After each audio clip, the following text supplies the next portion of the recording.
अगोदर मी घोषणा देते म्हणजे जरा आपल्याला उत्साह येईल. रामकृष्ण हरी, रामकृष्ण हरी, रामकृष्ण हरी. नमस्कार. आज शिवस्वराज्य यात्रा जी महाराष्ट्रातल्या भविष्यातल्या रयतेच्या रक्षणासाठी छत्रपती शिवाजी महाराजांचा वारसा घेऊन आदरणीय शरदचंद्रजी पवार साहेब यांच्या मार्गदर्शनाखाली आदरणीय जयंत साहेब पाटील यांच्या नेतृत्वात आणि आदरणीय नेते असणारे अभिनेते कोल्हे साहेब यांच्या प्रमुख उपस्थितीमध्ये महाराष्ट्रभर फिरत आहे आणि मराठवाड्यातल्या टप्प्यात आज बीडमध्ये तिचं आगमन होत आहे. आदरणीय या विधानसभा मतदारसंघाचे लोकप्रतिनिधी संदीप भैया क्षीरसागर यांनी ही शिवस्वराज्य यात्रेचा मेळावा आज आयोजित केलेला आहे. आदरणीय जयंत पाटील साहेब, आपल्याला विनंती आहे. आदरणीय जयंत पाटील साहेब, मला आपल्याला विनंती करायची आहे की सध्या या महाराष्ट्रातून आपल्याला देशाचं सध्या काही देणं येणं नाही, पण ह्या महाराष्ट्रातून सध्या ईडी गायब आहे. त्यामुळे ईडी बेपत्ता झालेली आहे, ईडी हरवलेली आहे. तिचा शोध घेण्यासाठी आपण महाराष्ट्रभर, ईडी आमची बेपत्ता झालेली आहे आणि ईडीचा शोध लावा आणि महाविकास आघाडीचं सरकार म्हणून या महाराष्ट्रात महाविकास आघाडीचं सरकार आणा आणि बक्षीस मिळवा. अशा प्रकारचं आंदोलन आपण महाराष्ट्रभर केलं पाहिजे. कारण ज्या पद्धतीनं ईडीच्या कारवाया या महाराष्ट्रात या देशात होत होत्या, 5 वर्षापूर्वी ईडी काय, सीबीआय काय, कोणालाच काही माहिती नव्हतं. परंतु ईडीचा धाक दाखवायचा आणि एकतर तू घरी बस नाहीतर कमळाच्या खाली ये, छत्राखाली ये, अशा प्रकारची जी धमकी वजा महाराष्ट्राची किंवा देशाची अवस्था या भारतीय जनता पार्टीने करून ठेवली होती, त्याला तोडीस तोड उत्तर महाराष्ट्रातल्या आणि देशातल्या सुजाण मतदारांनी दिलेला आहे. अनेक प्रश्न आहेत. आपल्या बीडचा प्रश्न, मराठवाड्याला आपल्याला 40,000 कोटीचं पॅकेज आलं होतं. किती? 40,000 कोटीचं पॅकेज. त्यात मग सिंचनाचे प्रकल्प असतील, त्यात अनेक योजना शेतकऱ्यांच्या हिताच्या असतील. त्या कुठल्याही योजना आल्या का हो? ऍग्रिकल्चर कॉलेज आणू म्हणले होते, आलं का? 40,000 कोटी पैकी 1 रुपया मिळाला का आपल्या बीड मतदारसंघातल्या लोकांना? सांगा, कुठला सिंचनाचा प्रकल्प आला का? ज्यावेळी महाविकास आघाडीचं आदरणीय जयंतजी पाटील साहेब महाविकास आघाडीच्या सरकारमध्ये जलसंपदा मंत्री होते, ग्रामविकास मंत्री होते, त्यावेळी ज्या योजना आल्या त्यानंतर या महाराष्ट्रामध्ये कुठलाही प्रकल्प आला नाही, कुठलाही सिंचनाचा प्रकल्प या महायुतीच्या सरकारने आणला नाही. उलट हे महायुतीचं 3 तिघाडी काम बिघाडी जी सरकार आहे, मी तर जयंत पाटील साहेब या सरकारला 1 फूल 2 हाप म्हणते. एक उदाहरण सांगते मी तुम्हाला. हे 1 फूल 2 हाप एका गावामध्ये गेले होते आणि गावामध्ये आमच्या बुजुर्ग ताई होत्या 60-65 वर्षाच्या. त्या अचानक गुडघ्यावर खड्ड्यात पडल्या आणि 1 फूल 2 हापला असं वाटलं आता ह्या ताईंना आपल्याला उचलावं लागल आणि मतं मिळवावे लागतील. लगेच तिघांनीकडून हात धरला आणि ताईला खड्ड्यातून बाहेर काढलं आणि म्हणले, ताई तुम्ही पडला होतात, आम्ही तिघांनी तुम्हाला उचलून बाहेर काढलं, तुम्ही आमच्या लाडक्या बहीण आहेत बरं का, आणि आता तुम्हाला 3,000 रुपये मिळणार आहेत, आम्ही देणार आहेत रक्षाबंधना दिवशी, आणि तुम्हाला आता आम्हाला मतदानच करावं लागल. त्या ताईने काय उत्तर दिलं असेल हो? त्या ताई म्हणाल्या, ओ बाबानो, तुम्ही काय समजता, मी गुडघ्यावर पडले, डोक्यावर पडले नाही, मला सगळं कळतंय. या महाराष्ट्रामध्ये महायुतीच्या सरकारच्या या नेते लोकांना असं वाटायलंय की आमच्या महिला भगिनींना यातलं काहीच कळत नाही, परंतु आमच्या महिला भगिनी खूप हुशार आहेत, त्यांना सगळं माहित आहे. एका गावात एक चार्टर्ड अकाउंटंट होते. चार्टर्ड अकाउंटंट मुलगा झाला होता. मग तो सीए मुलगा सुट्टीला गावाकडे आला आणि 5-50 बायका आपल्या जशा बसतात की नाही काम झाल्यावर, स्वयंपाक पाणी झाल्यावर, तशा बसल्या होत्या. मग त्या बायका म्हणल्या, अरे दादा, आम्हाला आता सरकारने 1,500 रुपये महिना दिलाय, म्हणजे आम्हाला रोज 50 रुपये मिळायला लागलेत बाबा. ते म्हणले हो तुम्हाला सरकार रोज 50 रुपये देतंय, पण मी चार्टर्ड अकाउंट आहे, मला हिशोब सगळा कळतो. तुम्ही हे कपाळाला कुंकू लावतात की नाही, त्याच्यावर सुद्धा टॅक्स हे सरकार घेतंय. तुम्ही जी पर्स सांभाळतात त्या पर्सवर टॅक्स घेतंय. तुम्ही जी चप्पल घालता त्या चप्पलेवर टॅक्स घेतंय. तुम्ही जे बिस्किट पुडा खाता त्याच्यावर टॅक्स घेतंय. म्हणजे सगळ्या गोष्टीवरच्या करातून जे काही पैसे राहतील ते पैसे तुम्हाला या योजनांच्या रूपात द्यायचे आणि म्हणायचं आम्ही तुमच्या महिलांची किती काळजी घेतो आणि तुम्ही आमच्या लाडकी बहीण आहेत. आदरणीय जयंत पाटील साहेब, या मराठवाड्यामध्ये या महायुतीच्या सरकारच्या काळात आमच्या 1400 भगिनी बेपत्ता झालेल्या आहेत. या महायुतीच्या सरकारच्या काळात आमच्या शेतकऱ्यांनी 6500च्या वर आत्महत्या केल्या. या मराठवाड्यामध्ये शेकडोनी आत्महत्या झाल्या.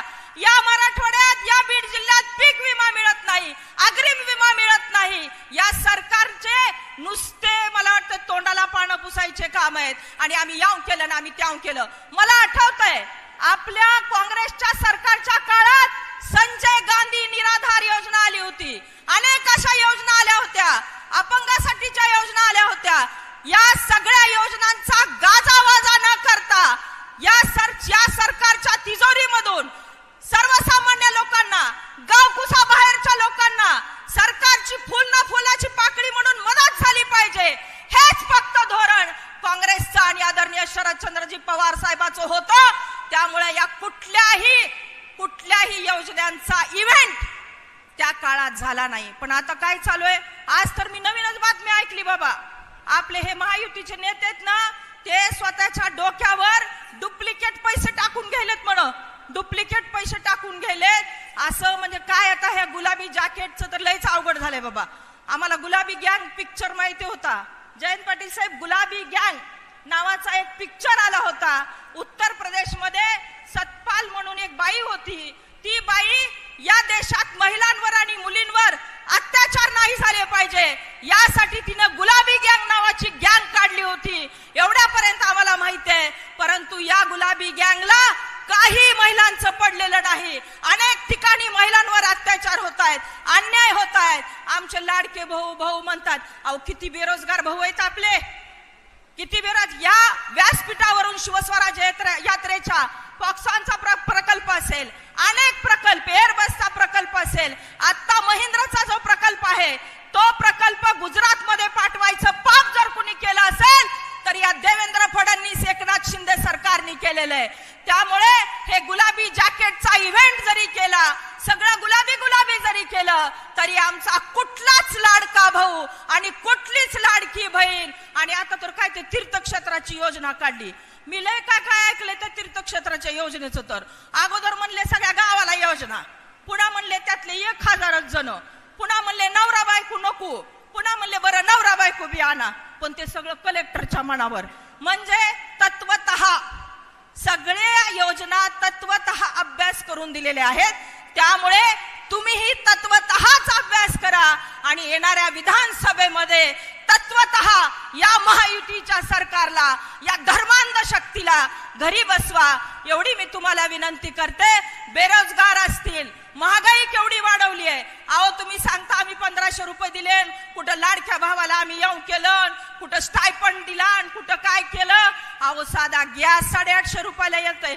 तुम्ही 1200 केला होता. लोकसभेनंतर तुम्हाला भीती वाटली, तुम्ही 850 आणला. राहतात किती पैसे मला सांगा झुंजार. आपल्याला जर मोबाईलला चार्जिंग काय ते रिचार्ज करायचं असेल तर किती पैसे लागतात. आणि हे काय आपल्याला भीती दाखवायला. त्यामुळे हे सगळं जे चालू आहे ते मताची पोळी भाजण्यासाठी चालू आहे. याचा आपण सगळ्या मतदारांनी, आपण सगळे सुजाण आहात. आणि पाटील साहेब, जयंत पाटील साहेब, आमचा बीडचा मतदार तर एवढा हुशार आहे, कुणाला कुठं लोळवायचं आणि कुणाला कुठं उभं करायचं याचं गणित आणि याचा अभ्यास वर्षानुवर्ष आमची बीडची जनता करते. येणाऱ्या काळात याचा सुद्धा अभ्यास होईल. आदरणीय संदीप भैया आहेत, सगळे तुम्ही सगळे सलीम भैया आहेत, अनेक आमचे कार्यकर्ते आहेत जे आदरणीय पवार साहेबांना वर्षानुवर्ष मानतात. निश्चितपणे येणाऱ्या काळामध्ये ही सगळी संघटना आदरणीय पवार साहेबांच्या आणि आदरणीय जयंत पाटील साहेबांच्या नेतृत्वाखाली काम करेल. आदरणीय जयंत पाटील साहेबांनी ग्रामविकास मंत्री असताना, जलसंपदा मंत्री असताना अनेक योजना असा राबवल्या. मला एक योजना आठवते, एक योजना ग्रामीण भागातली आठवते. आदरणीय पवार साहेबांनी सुरू केली होती ती, की ज्या गावामध्ये 75% आमच्या महिला म्हणतील की या गावात दारूबंदी झाली पाहिजे, त्या गावात बाटली आडवी करायचं काम आदरणीय पवार साहेबांच्या संकल्पनेतून झालं. ही गोष्ट मी यासाठी सांगते कारण आज माझा सुशिक्षित बेरोजगार नोकरी नाही म्हणून अतिशय विफल्यग्रस्त अवस्थेत आहे आणि नोकरी नाही म्हणून नाईलाजाने व्यसनाधीनतेकडे तो चाललाय. त्यामुळे आता जे काय चाललंय ऑनलाईन जुगार, काय ते चालू, कसली रम्मी खेलो, कसली रम्मी खेलो, काय जंगली रम्मी, जंगली रम्मी, ऑनलाईन जुगार, चरस, गांजा, ह्या सगळ्यामुळे आमची तरुणाई भरकटत चालली आहे.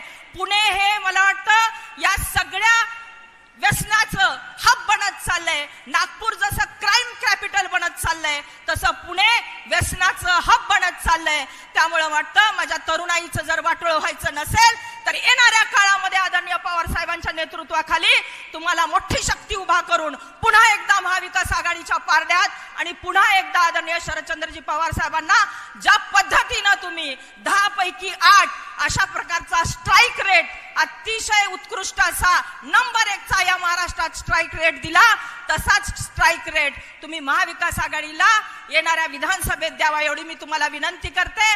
बोलण्यासारखं खूप आहे, मी खूप बोलते, हे सगळं मतदारांना माझ्या बीड जिल्ह्यातल्या सगळ्यांना माहिती आहे.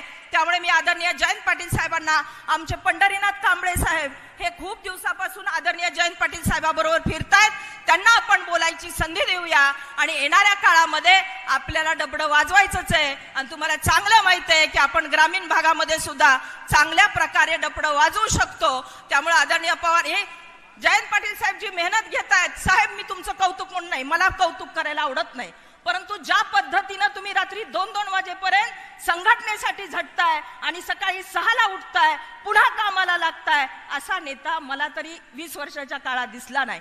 संघटना वैयक्तिक आपलं काही असू दे, पण संघटना बांधणी कशी करायची, नेतृत्व गुण कौशल्य कसं वाढवायचं आणि आमच्यासारख्या चेहरा नसलेल्या कार्यकर्त्यांना कशी संधी द्यायची, हे जर कुणाकडून शिकायचं असेल तर आदरणीय पवार साहेबांकडून, आदरणीय सुप्रियाताईकडून आणि आदरणीय जयंत पाटील साहेबांकडून शिका. एवढंच मी या महायुतीच्या सरकारला सांगते.